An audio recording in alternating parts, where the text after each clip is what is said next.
Now, almost a third surprise major winner in a row, as Martin Lukeman, after a dream week for him, felt, I wouldn't say just short in the final, but he did fall short against a rampant Nuke. But it first major final for Smash after actually a first major semi even right before that. What do you think's next for Martin Lukeman?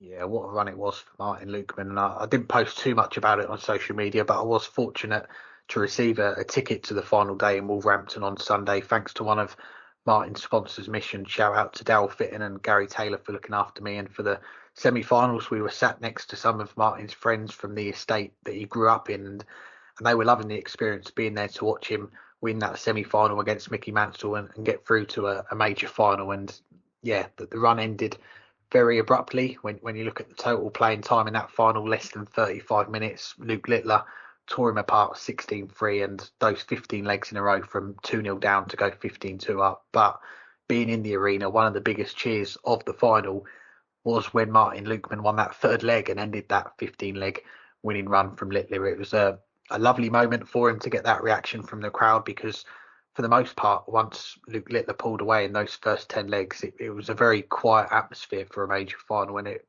almost felt like a procession of sorts. We were just waiting for Luke to get to that magic number of 16 legs to be crowned the champion. But for Martin, yeah, this run, take away the final where he was outplayed, he's got to look back on the other six matches, beating Rob Cross twice, 3-0 down in the groups, and coming back to beat him. And the quarter final on Friday night against him, that is the one that really stood out for me. To beat a player of Rob Cross's caliber over that long format, first to 16 legs, it's a huge feather in the cap for him. And it's a big tick in the box to say that he can produce a high level and sustain it over a long period of time. And I think that's one of the things that has got to bode well for him going forward, that if he can get back into those positions again, he can do it. And that's the thing. We don't know whether Martin Lukeman will get to another major final again. We've seen he's got the game. We saw that last week.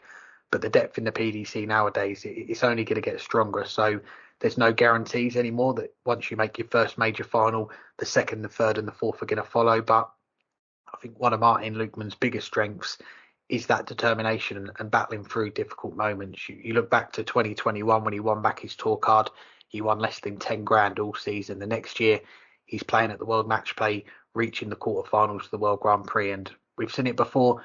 Maybe when we've dismissed him from making those further strides in the game, he's proven people wrong. And for him, I'd like to see him kick on now, get back in that top 32, and maybe win that first senior title on the Pro Tour next year. I think that what you ended with is the important thing about what he needs to kick on and do. Obviously, making a run to a major final is life changing for anyone who's up and coming in the world of darts, not just in terms of the prize money, £70,000, which is basically 2 years of security or close to 2 years of security on the tour. We're getting to the point where you're going to need £100,000 on your ranking to stay on tour. But if you get 70,000 in one tournament, you're probably going to do enough over the rest to be safe. So, it takes, not that there was pressure per se, being that he's qualified for the World Championships for the fourth year running, but there was, or is it the third year running, but it takes so much pressure off when you have that on your locker and you know that you're going to be in the Grand Slam again next year off of that. But the big next step is making sure he's getting to all the other majors. 2 years ago in his breakthrough year, he qualified for pretty much everything. He qualified for the World Match Play. He qualified for the World Grand Prix, had a deep run there, qualified for the European Championships off of a year where he qualified for 9 of the 13 and made his first PDC final.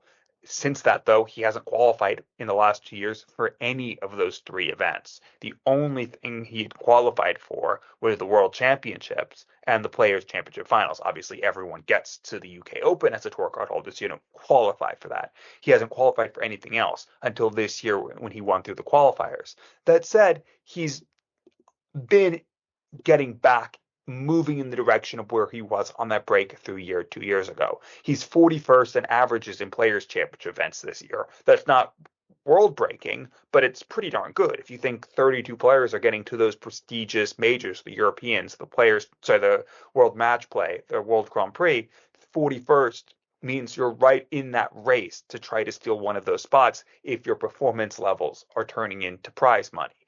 He's also eighth in the averages in the Euro Tour qualifiers this year. This year, compared to last year, there's of course fewer players because there's now 32 players who are qualifying automatically as opposed to 16, as you take both the top 16 in the overall order of merit and the next 16 best in the Pro Tour order of merit getting in by right. So you're taking out most of the best players from those qualifiers. But even still, he's eighth in those averages, and he won through 6 of them, playing more matches than anyone else across the 13 qualifiers. He played 33 matches. Cameron Menzies only played 32. He's played and succeeded in those qualifiers, and played some of his better darts, averaging a half point more in those than he did in the Players' Championship events. That's the key, making sure that he continues to lift his game. Adding just a point to his average on average would be a very big difference between where he is right now and where he wants to get. And it will get him into those televised events. Right now, he's in the last spot for the World Match Play. There's still a lot of season to go.